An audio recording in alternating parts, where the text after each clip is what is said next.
now we want to figure out how we can solve a system using algebraic methods such as substitution and the addition method. When we solve a system, we are trying to figure out what is that point of intersection without actually graphing.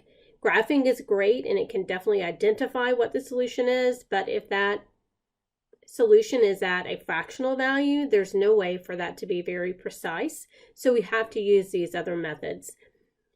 But it's important for you to understand the graphical part because that's how you begin to understand how the solutions will arise and what types of solutions a system of two equations can have. So think about how two lines can relate to each other. We saw in the last video that we can certainly have two lines that intersect each other, right?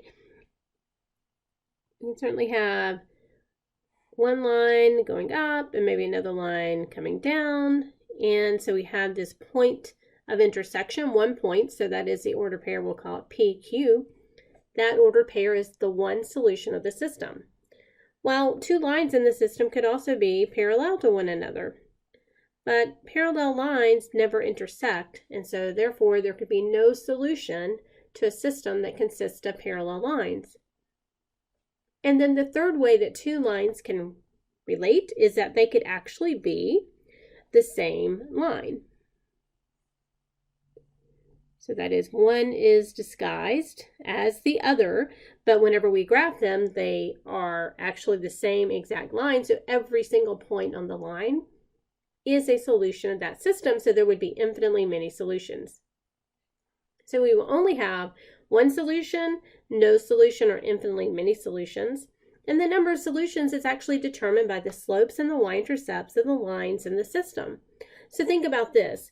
For two lines to intersect, the only way that can happen is if they have different slopes. So two lines will intersect if our equations have different slopes. And remember, that means when the equation is solved for y, the coefficient of x is the slope. So those values are different. For lines to be parallel, they have to have the same slope, but a different y-intercept. And for the lines to coincide, they actually have to have the same everything, right? The same slope and the same y-intercept. And all of this is summarized on this next slide. So we can see that intersecting lines, different slopes, may have the same or different y-intercept. That doesn't really matter. No solution is when the lines have the same slopes and different y-intercepts. And infinitely many is when they have the same slope and same y-intercept. And then we give these systems a name. If a system has at least one solution, it is called a consistent system. If it has no solution, it is called an inconsistent system. So the parallel lines is a case of an inconsistent system. And if a system contains equations that are multiples of one another, the equations are dependent. So in the case of the same line, it is a consistent system because it has at least one solution, but the equations are called dependent.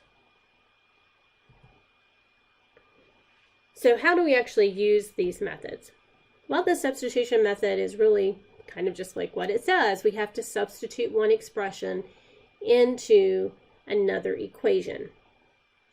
And so the way we're going to do this is we will solve one of the equations in the system for one of the variables, and then we'll substitute that into the other equation in place of that variable, solve that resulting equation, because our whole goal is to get rid of the two equations, right? We can only solve an equation with one variable.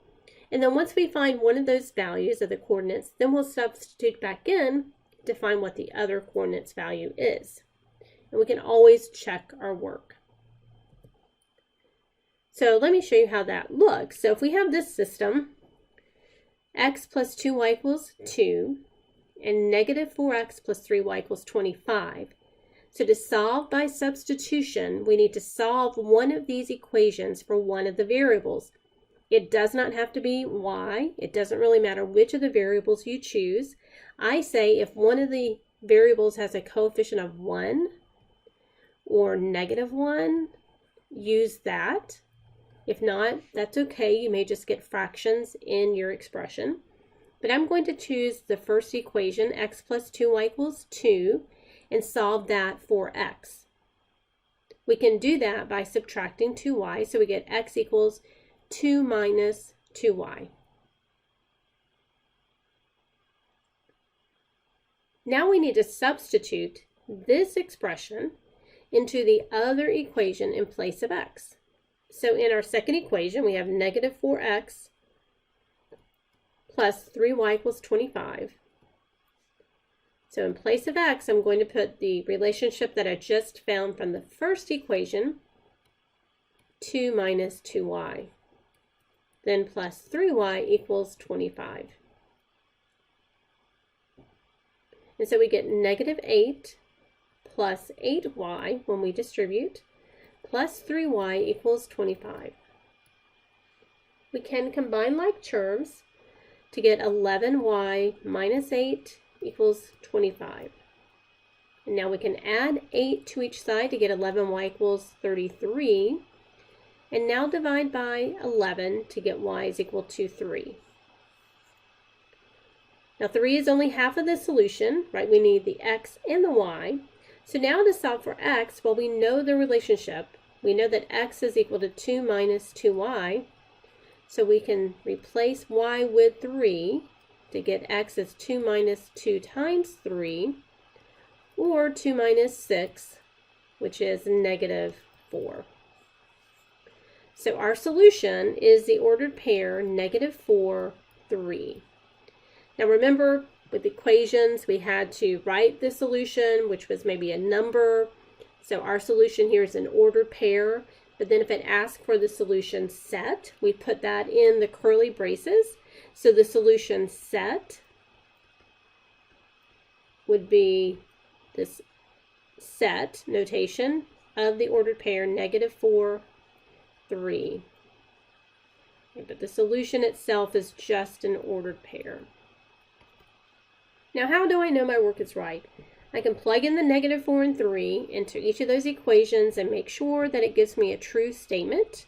If I plug in negative 4, 3 in the second equation, negative 4 times negative 4 is positive 16, plus 3 times 3 is 9. 16 plus 9 is 25. And then negative 4 plus 2 times 3, negative 4 plus 6 is 2. So I know that it checks.